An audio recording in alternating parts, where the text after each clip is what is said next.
घुसपैठिया, Bangladeshi, Rohingya, कोई भी व्यक्ति जिसका यहां वोट नहीं है, जिसके परिवार यहां रहे नहीं, जिसके मां बाप यहां रहे नहीं, जिसको इस देश से प्यार नहीं, जिसको इस देश से उल्टा नफरत है, वो यहां पर चोरी छुपे तारों के नीचे से आ गया, तो उसको वोट देना चाहिए कि नहीं देना चाहिए? आप बताइए। 10 सेकंड मुझे। और अगर नहीं दे रहा है तो हम सबके लिए बेहतर है। देश का सिर्फ भाजपा का ही है, इनका नहीं है। सिर्फ तो अगर इन सबका है तो फिर इनको दर्द क्यों हो रहा है? बिल्कुल अच्छी इनको तो एसआईआर का समर्थन करना चाहिए। एक-एक घुसपैठिया, एक-एक व्यक्ति जिसका वोट नहीं है उसको बाहर जाना चाहिए। शिवम भाई, आप समर्थन करो, समर्थन करो। 10 सेकंड, सिर्फ 10 सेकंड। हाँ, 10 सेकंड बताइए आप। सिर्फ 10 सेकंड।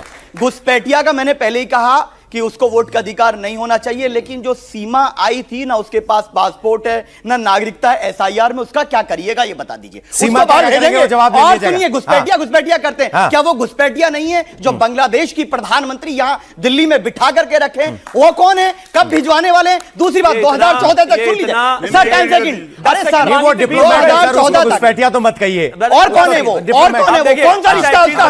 हमारा क्या रिश्ता उसका? कोई नक्साइल है, उनको क्या करना? मैं भारतीयों का जनरल शर्मा जी, हम आपसे समझना चाह रहे हैं, ये एसआईआर कह रहे हैं कि घुसपैठियों को पकड़ने के लिए है, आप एसआईआर कहते हैं कि वोट काटने के लिए है। घुसपैठियों पर हमदर्द होने का आरोप आप पे लगा रहे हैं। बिल्कुल गलत है। यूपी की सरकार के अंदर 88,000 घुसपैठिए जब तक यूपी की सरकार थी बांग्लादेश के डिपीट करे। इन्होंने कितने करे? 2014 से आज तक। और हर इलेक्शन के अंदर बांग्लादेशी आ जाते हैं और आके इतना बड़ा विकराल रूप लेके चले आते हैं। अब 2014 का इलेक्शन जीते तब एसआईआर याद नहीं आया? 2019 का इलेक्शन जीते एसआईआर याद नहीं आया?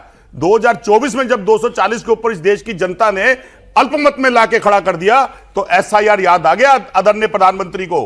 क्यों? क्योंकि संविधान की उस ताकत ने जो देश के नागरिक के साथ शोषण हो रहा था उसने 240 के ऊपर 2 के ऊपर लटका के खड़ा करा तो एसआईआर याद आया। हम एसआईआर का विरोध थोड़ा कर रहे हैं, हम तो कह रहे हैं एसआईआर होना चाहिए। अच्छा, लेकिन उस तो एसआईआर, मैं दे रहा हूं उसका जवाब, उस एसआईआर के करने के तरीके पे संदेह है। उस तरीके में 2 कमियां नहीं बता पाया, अभी तक ऊपर तक चुनाव आया। इतनी बड़ी कमियां तो आपको बता दी, इतनी बोर्ड कमियां बताएं। हाँ बताइए, कैसे कमी? सबसे बड़ी कमी ये कि 1 महीने के कार्यकाल के अंदर बिहार के अंदर का डाटा दे रहा हूं मैं, जो सबसे ज्यादा करने वाला, बिहार के अंदर 62 लाख वोट काटे गए, जिनको ये कह के कहा गया मृतक हैं और ये स्थानांतरित हो गए और 62,000 वोट काटे गए। उसके अंदर 62 लाख वोट काटे गए और 20 लाख वोट जोड़े गए, जिसमें 5 लाख वोट बिना एसआईआर के जोड़ दिए गए। और जो डाटा 6 अक्टूबर को, बीच में मत कूदा करो बच्चों की तरह, बच्चे को किसी ने लिख के दे दिया, इनका दुश्मन है जिसने इनको लिख के दिया है। ऐसा कुछ है ही नहीं। 7 करोड़ 42 लाख वोट बताया इलेक्शन कमीशन ने, और 11 नवंबर को 7 करोड़ 45 लाख वोट।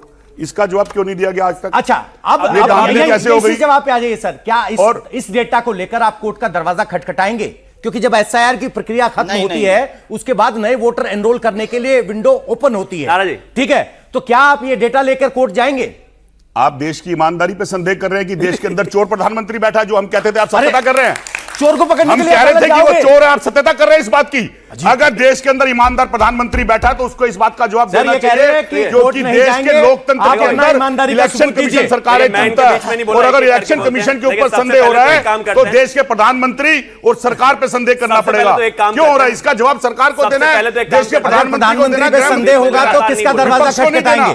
विपक्ष ने अपनी बात रखी है आपके सामने और ये हर बार उसका मजाक उड़ाते हैं। विपक्ष के सामने 2 विकल्प हैं, जनता के बीच जाना, अदालत जाना। जनता के बीच आप गए, बिहार में 6 पे आ गए, अदालत आप जा नहीं रहे हैं, तो फिर अगला कौन सा स्टेप होगा आपका? अदालत में तो कल भी चल रहा है, प्रोसेसिंग चल रहा है, वो एसआईआर पे है, इस डेटा को आप दिखा रहे हो ना, लेकिन बार-बार कोई पार्टी नहीं संदेह करेगी। ये देश के ऊपर आज वर्ल्ड देख रहा है इस बात के ऊपर कि जिस लोग सबसे बड़े लोकतंत्र के अंदर बार-बार प्रश्न खड़े हो रहे हैं और वहां के नौसंख्या लोग मजाक आके देश के नागरिक को अभद्रता का व्यवहार देते